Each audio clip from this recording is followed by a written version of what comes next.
3, 2, 1.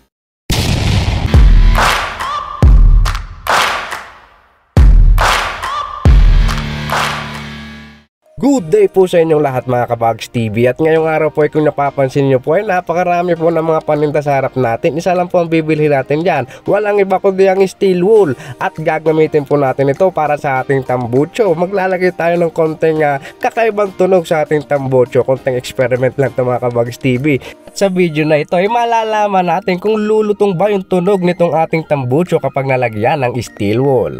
At kung bago ka pa lang po sa akin channel ay subscribe ka na and click the notification bell for more upcoming videos. At ito po yung mga tools na ating gagamitin dyan. Gamit lang po itong ating Allen. Ayan, yan po yung ating gagamitin na pambukas dito sa ating tambucho. At hinihintay ko lang po yung aking kasama dito dahil siya po yung aking magiging katulong para po sa paglalagay nitong ating steel wool dito sa ating tambucho. At ito po mga Kabags TV, ipinapakita ko po sa inyo itong ating MT8 Racing 5. Diba? Napakaganda nga mga Kabags TV. Kahit ako ay gusto ko malaman kung ano ba talaga yung magiging tunog nitong ating tambucho once na malagyan na natin ng steel wool dito sa kanyang tambucho. At heto na nga po, at inuumpisa na pong tanggalin itong tip ng ating tambucho. So sa mga Kabags TV natin dyan na gustong maglagay din ng steel wool sa kanilang tambucho para nang sa gayon lumutong daw yung tunog, heto po yung video na inyo pong magandang panoorin para malaman natin sabay-sabay kung totoo ba talaga yung bagay na yan. Sa mga Kabags TV natin dyan na sumusubaybay sa ating channel, pwede po kayo magpa-shoutout. Mag-comment lang po kayo sa ating comment section. Ngayon ay malapit lang matanggal yung tip ng tambucho natin mga Kabags TV.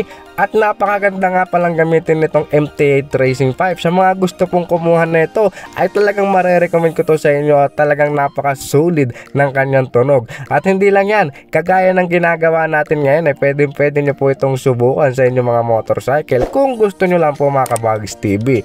At ito na po, natanggal na po natin itong tip. So meron po itong fiber foam sa loob yung ating tambucho, at mag-iingat lang po kayo dyan kasi medyo makati lang po talaga siya. At kung gagawa kayo nito ay mas maganda kung walang mga bata sa paligid natin, lalo na kung nagdi-DIY tayo mga Kabags TV, kasi makati talaga ito mga Kabags TV. Ayan, at heto na po, at nakikita nyo po yung itsura ng kanyang fiber foam.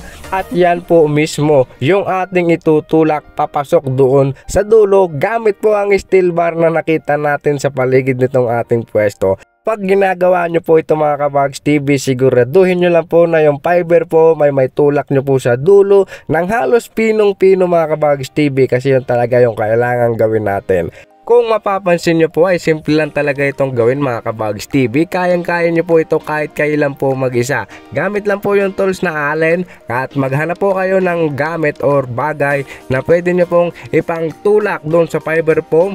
At syempre hindi mawawala dyan ng steel wool. So yung steel wool na nabili natin ay nagkakahalaga ng 20 pesos. Ayan, susulit na sulit na rin tayo doon, mas maganda.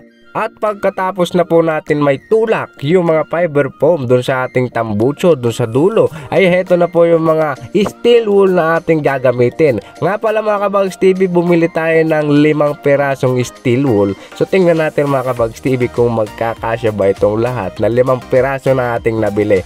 At sa paglalagay ng steel wool sa ating tambucho, kung mapapansin nyo po, simple lang po siya. So meron po siyang butas dun sa gitna kapag kabinukan nyo po yun mga Kabags TV. At ipasok nyo lang po yan dun sa loob mismo ng tambucho, kagaya po ng nakita nyo mga Kabags TV. At kayang-kaya nyo po yung gawin, napakasimple lang. At ang kailangan lang natin gawin ay mapunan yung mga bakante doon sa loob ng ating tambucho. At heto na po yung kasunod. So yan po, nakikita nyo po, ibinubukan lang po yung mga Kabags TV, tapos inilulusot lang po siya sa loob ng ating tambucho. Mga Kabags TV, kinulang po yung ating steel wool na nabili, at bumalik po tayo para po bumili ng 5 ulit. So pinasobrahan na natin para sigurado, kasi sinabi nung kasama natin ay 4. So sure na natin na 5 na yung ating bibilhin, para kung sakali man na kulangin or sobrahin, okay lang. Para sa gayon, hindi na tayo babalik mga Kabags TV. At kung may sobra, di mas maganda at may magagamit tayo. At eto na po mga Kabags TV, bumili na po tayo ng 5 at dinala na po natin yan. At ayan, so pabalik-balik lang po tayo. Kukunin na po natin yung 5 niyan. Ayan, so mga Kabags TV, sa mga hindi pa po nagsasubscribe yan, subscribe po muna kayo sa akin channel and click the notification bell for more upcoming videos. At saka nagpapasalamat po ko sa inyong lahat kasi naka 1,000 subscriber na po tayo. Kunti na lang at malalaman na natin mga Kabags TV kung talagang maganda ba yung tunog ng tambucho na magiging resulta niya kapag nalagyan ng steel wool.